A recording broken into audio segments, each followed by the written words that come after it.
Hello everyone, today's lesson is going to be another awesome lesson because today I'm going to tell you about these 15 words that you must know to speak fluent English. So, if you know these words, if you know them, your English will become amazing and you will be able to speak fluent English. Why? Because we need words to speak in English. Now today, I have included such words which are used in a lot of spoken English. These words are not such words where you're just learning them, and they are used only in written English, highly formal English. No, these words are something that is a part of your advanced English, yet they are used in everyday conversations, and they're used a lot in day-to-day life. So, these words will make you speak fluent English. Are you all ready for this? I'm Ariel, your certified English language teacher, certified by the University of Cambridge, the UK. And before beginning, please subscribe to the channel so that you can get all the lessons that I post for you on this channel. Please like the video and share it with your friends too. Okay, now coming back to today's lesson, let's get started with these awesome 15 words, 15 essential words that you must know. And if you know them, your English will become amazing and you will speak fluent English. So, let us begin with all the 15 words. Let's get started. Word number 1. Listen carefully, everybody. It's Rosie. Rosie. Now, you must think Rosie is a very easy word. That's kind of a shade of a color, the pinkish shade, pinkish hue. Well, that's true. That is true. But do you know Rosie has another meaning? Let me tell you the sentence, because we are going to learn everything with context. The purpose of today's lesson is to learn this vocabulary with context, because only then you'll be able to speak it. So, the sentence is, the prospect to sign this deal seems rosy. That means if a situation is rosy, if something is rosy, that means it's indicating success or happiness, something that is going to be hopeful in a positive way. So, a rosy situation means a successful situation, a situation that will bring success, happiness, full of promises, a promising situation. Rosy is a very positive word, and it is used to describe a situation, a positive situation. So if a situation is positive, you say, that's a rosy situation. Or you can also say that you felt rosy, right? Right? You can also describe it as a feeling, but most of the time, this is described as a situation. For example, another example sentence could be, the financial condition of the company is rosy.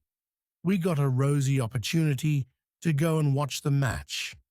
Our day was rosy as we went out for a movie. So, rosy.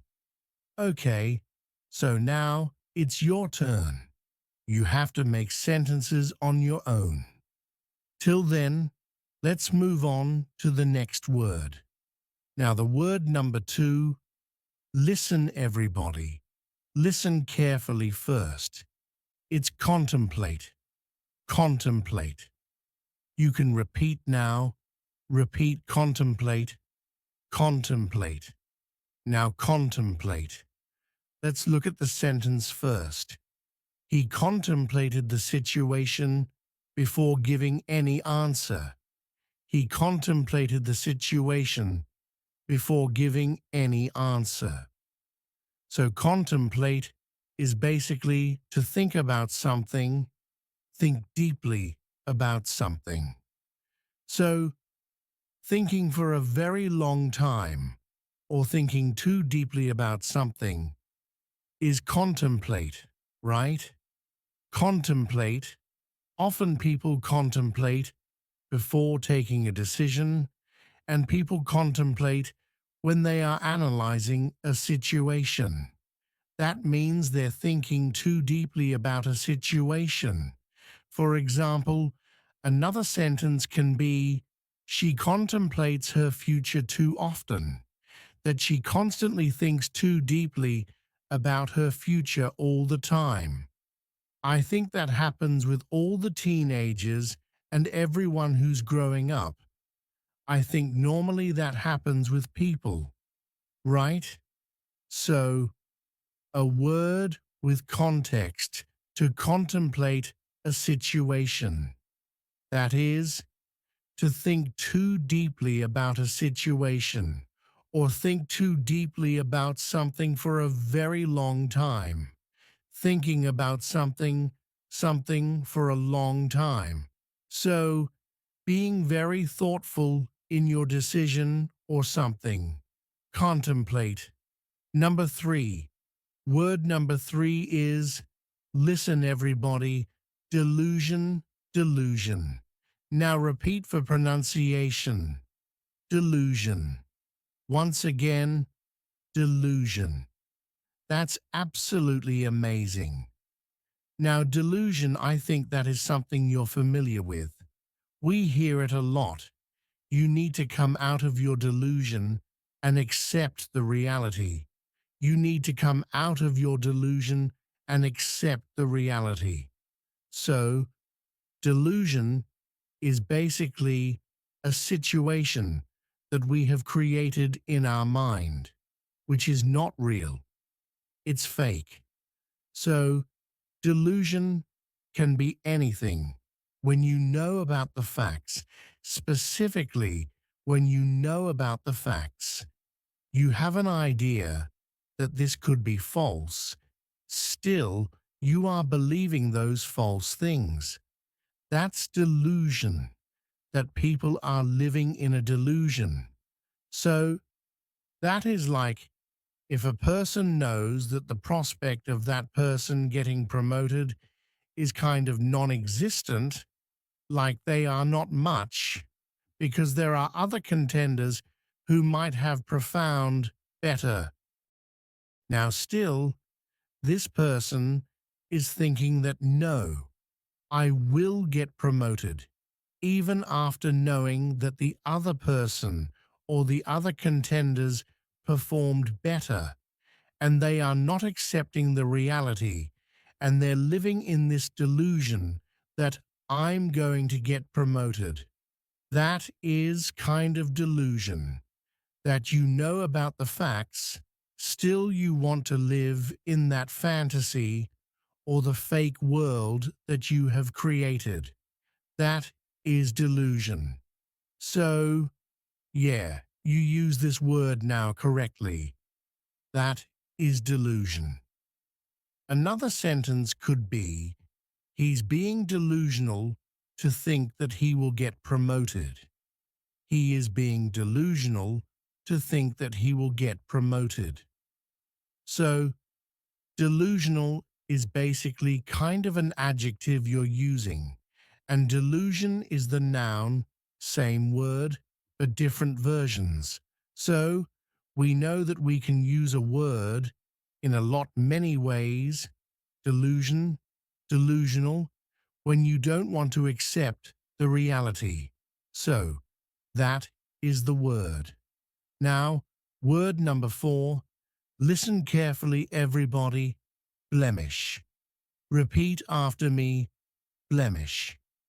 Yes, once again, blemish. Excellent. Now, blemish.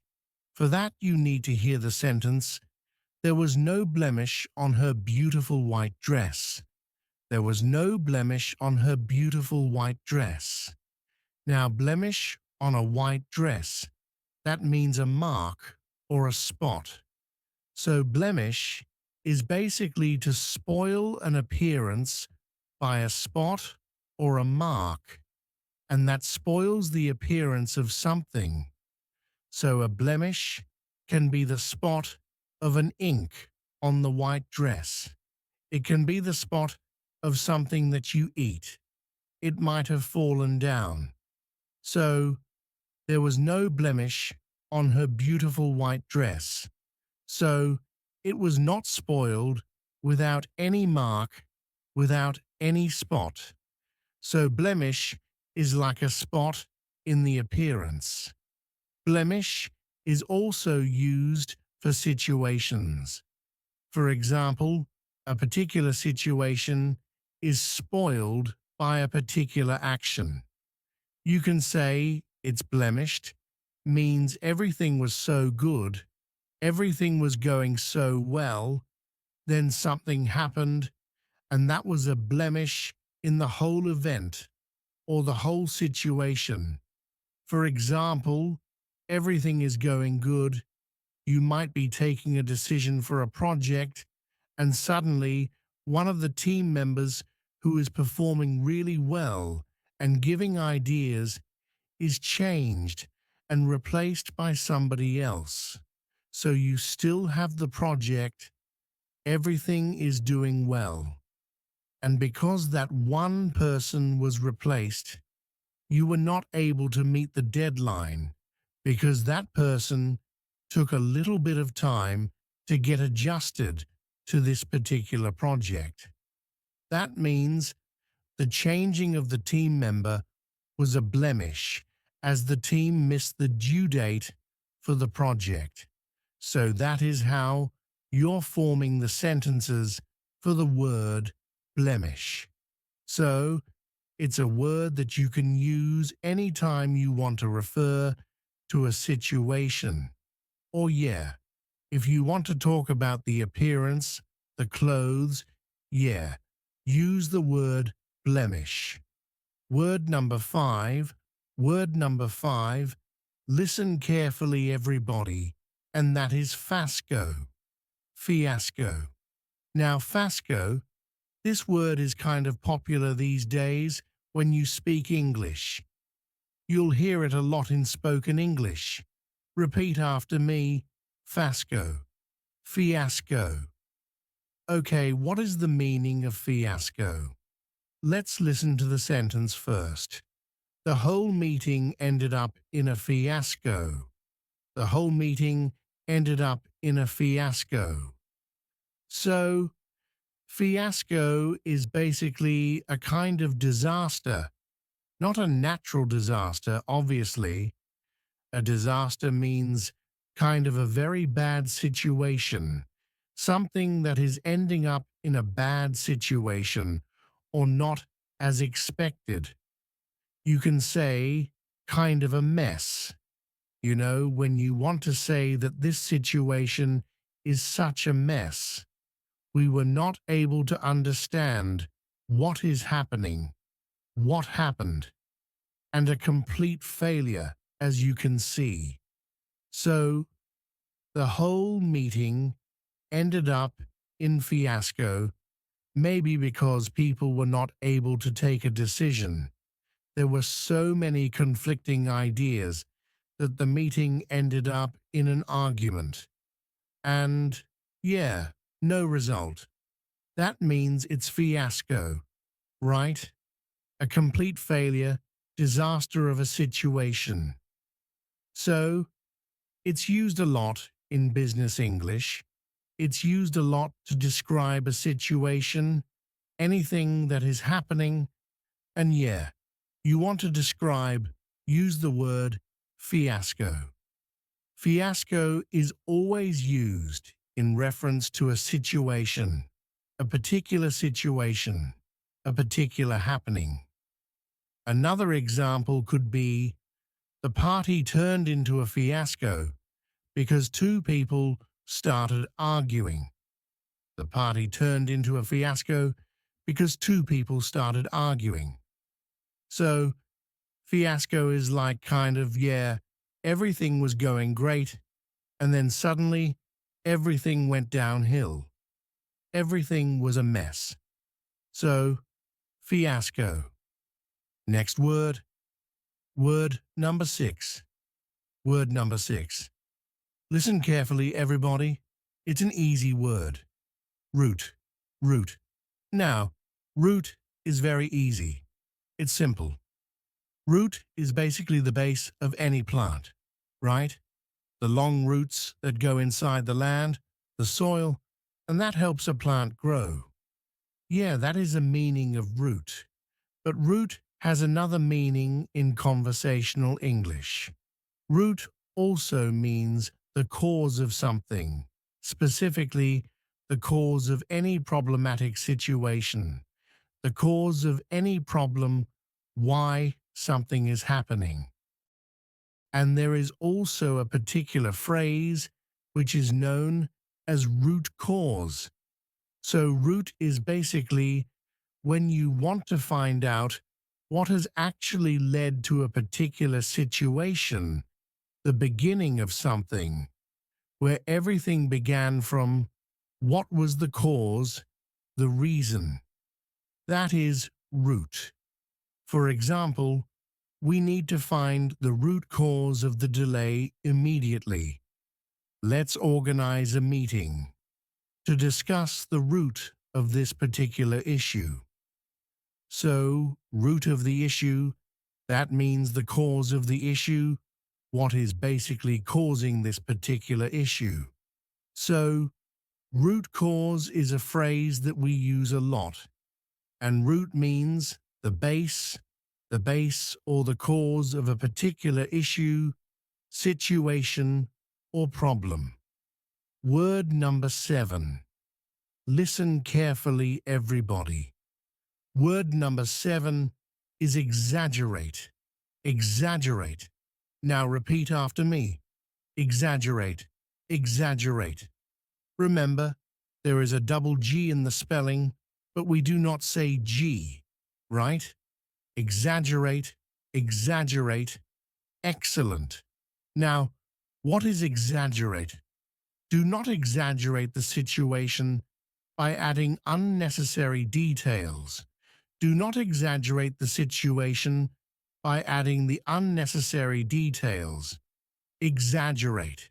So, exaggerate is basically to make it seem larger than reality, kind of magnify the thing. For example, you bought something, and you're going to exaggerate the price of that particular thing. I bought it for this and that. I bought it from here and that. So that is kind of exaggerating the thing.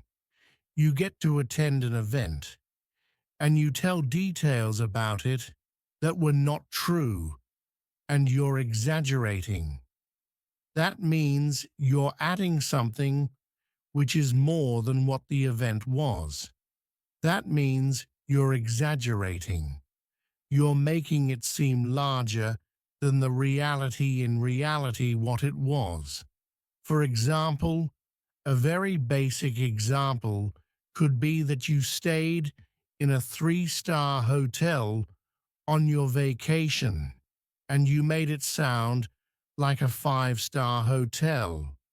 Or you're telling everybody that you stayed in a 5-star hotel.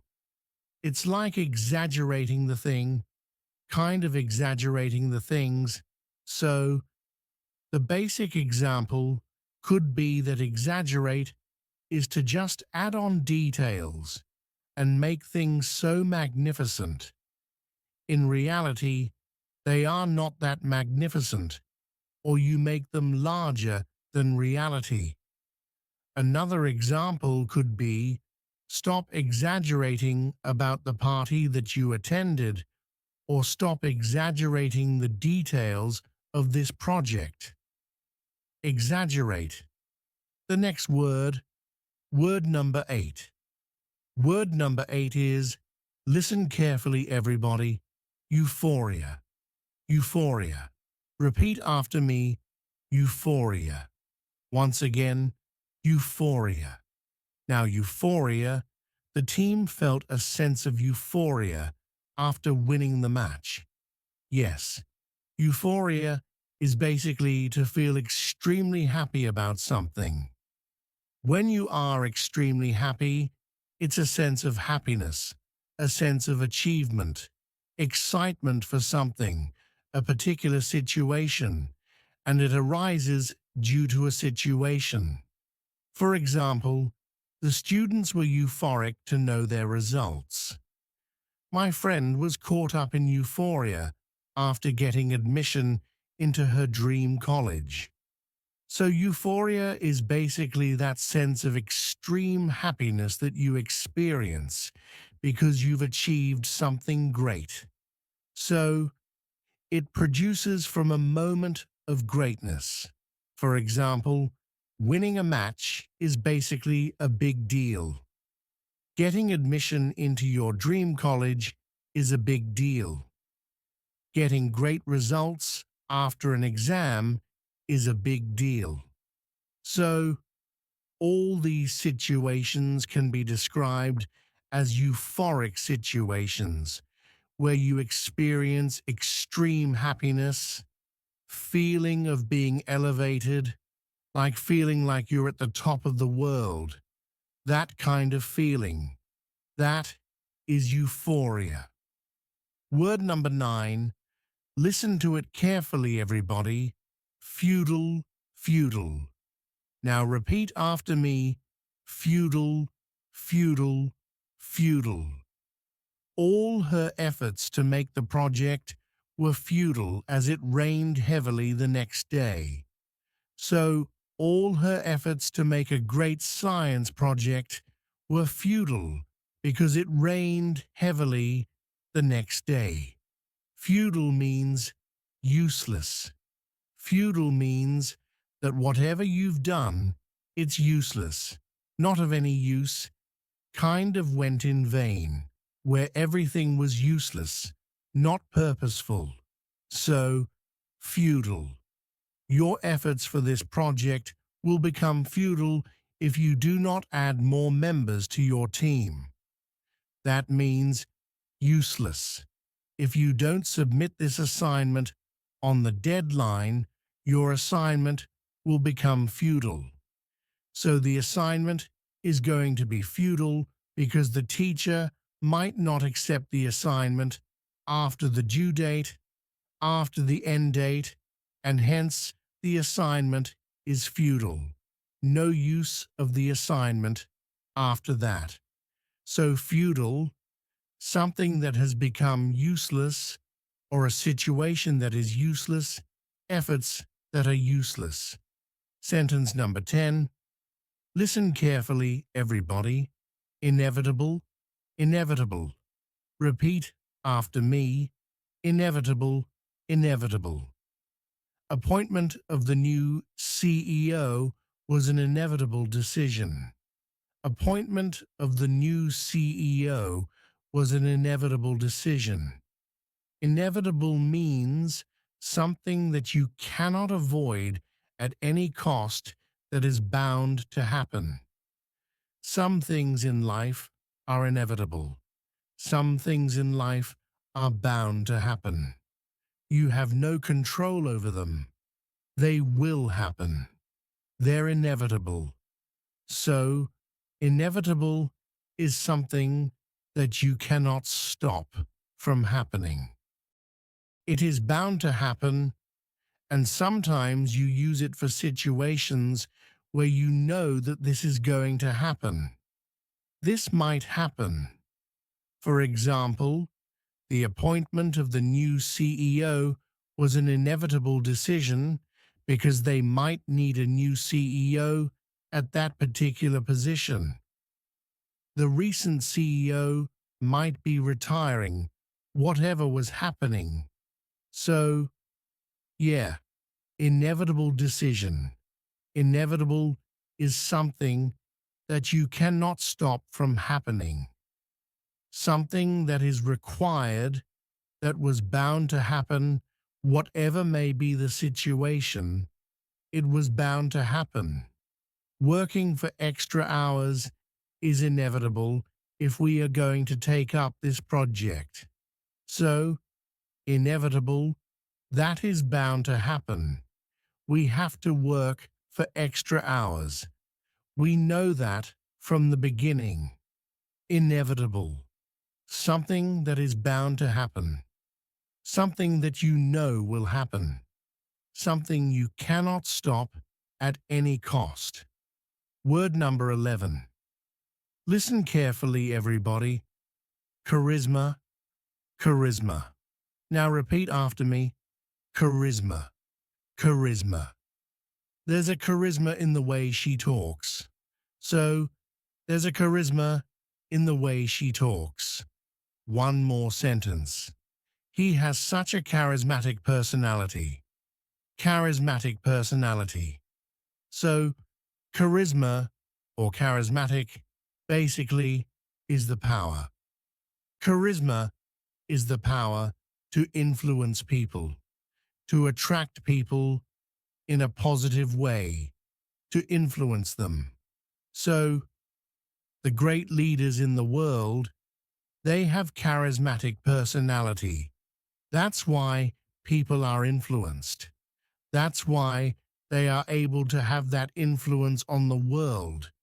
The great leaders, for example, people in power, they have charismatic personality. They have a charisma. When someone talks and you want to listen to them because they have charisma in their personality, their voice, it's charismatic. Their voice can be charismatic. So, charisma is basically the power to influence people in a very positive manner and to attract people in a very positive manner.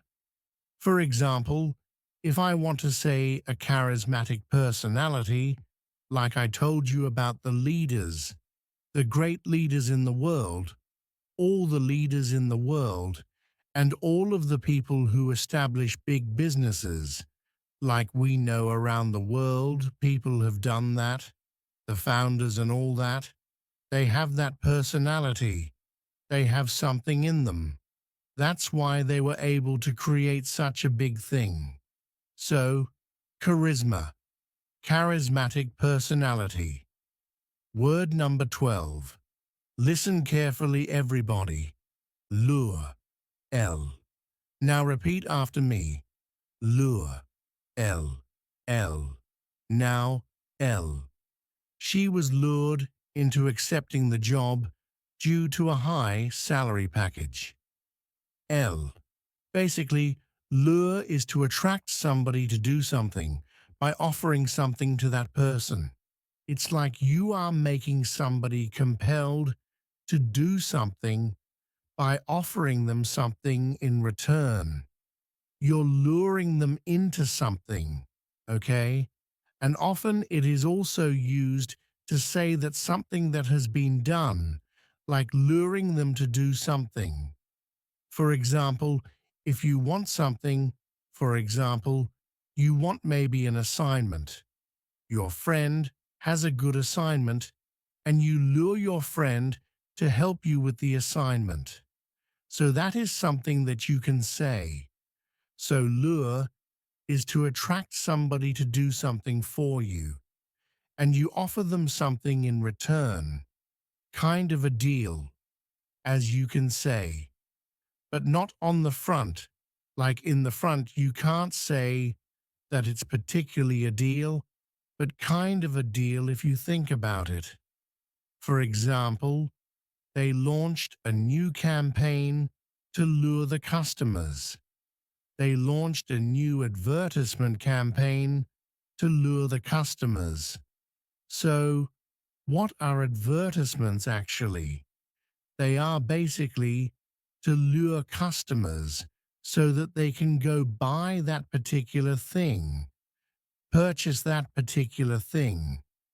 I think advertisements are one of the most basic concepts through which you can understand the meaning of this particular word, lure. Because once you see the particular ad, especially children, if they see the advertisement of this particular toy, of something, and this and that, they are so much lured into it that they ask the parents to purchase it, and this and that. They're too attracted towards it, right? So they offer you things.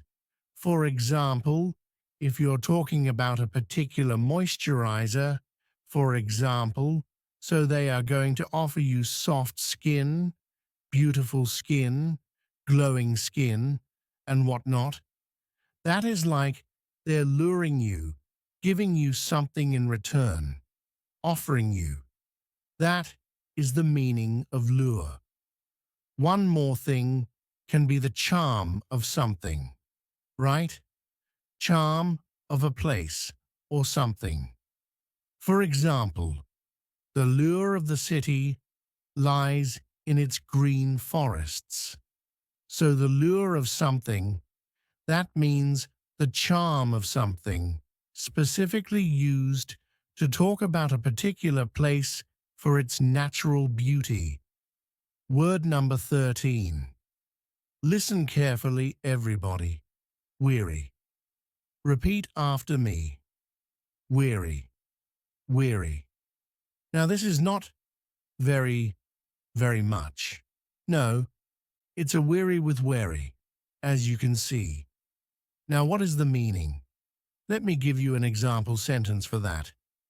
She was wary of traveling by public transport at night. Wary. She was wary of traveling by public transport at night.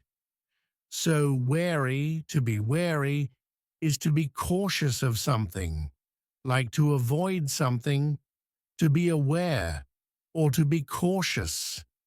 Like you think about it before doing that particular thing, and you are kind of protecting yourself from doing that particular thing, or you're cautious enough not to do it.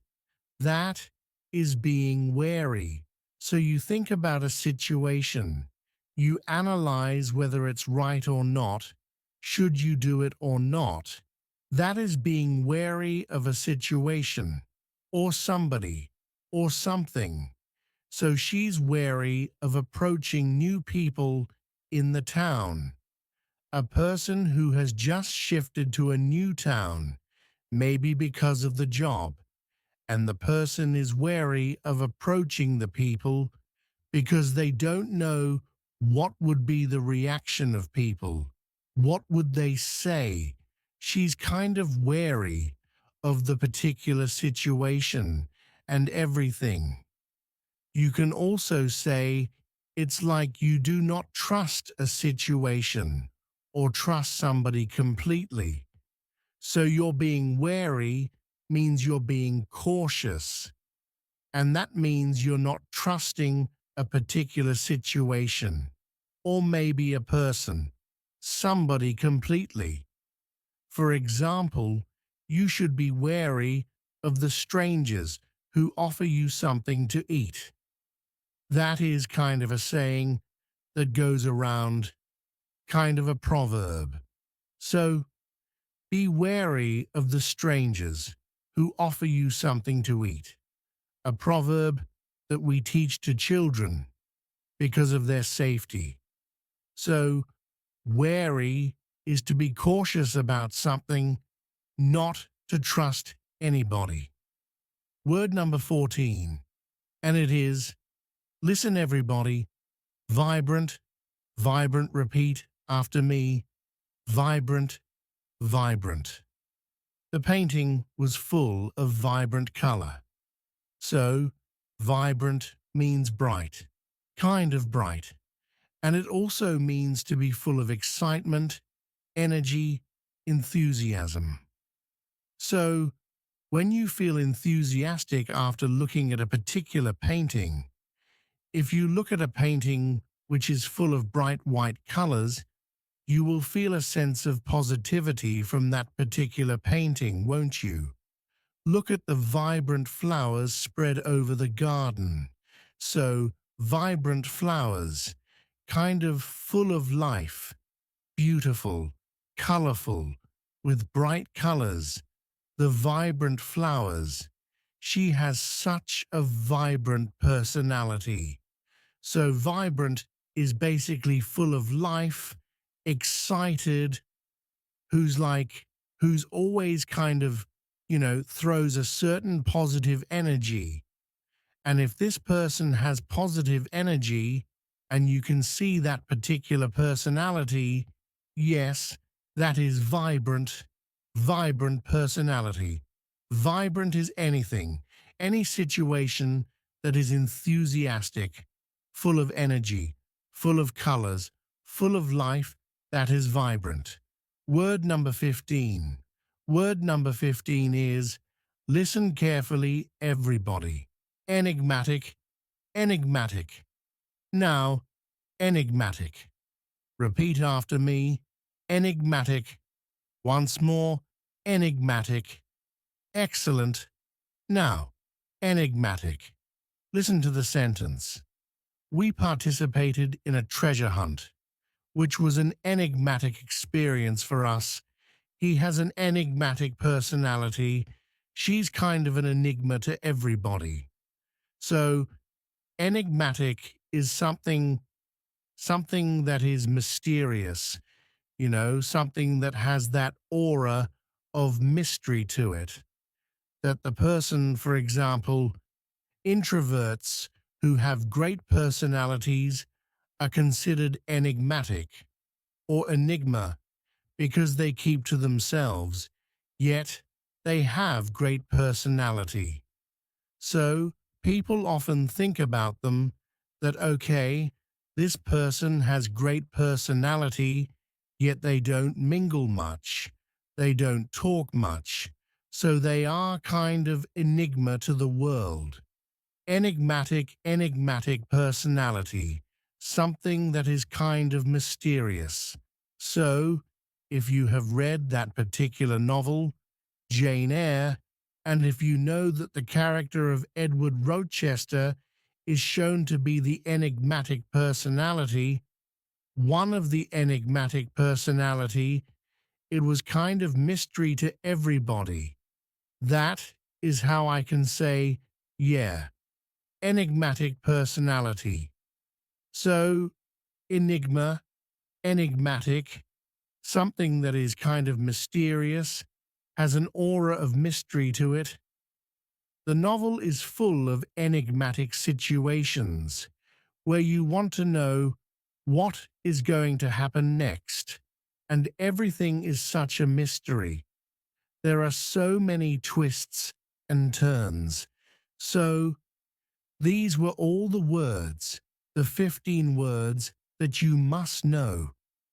If you know these 15 words, you can speak fluent English, and once you know them, you're able to speak them. Your English is amazing. So practice all these 15 words with me. Now, I have a homework for all of you that you are supposed to create 2 of your own sentences. Make 2 sentences from each word that we have discussed today in this video. That is your homework, because in this manner, everything that we have discussed today, learned today, it's going to be more solidified in your mind, and you're going to speak the words in a better way. So, create your own sentences. Keep practicing. Keep learning. This was it for today. That was the lesson. The 15 words that you must know to speak fluent English. And I'm going to meet you again with a new lesson.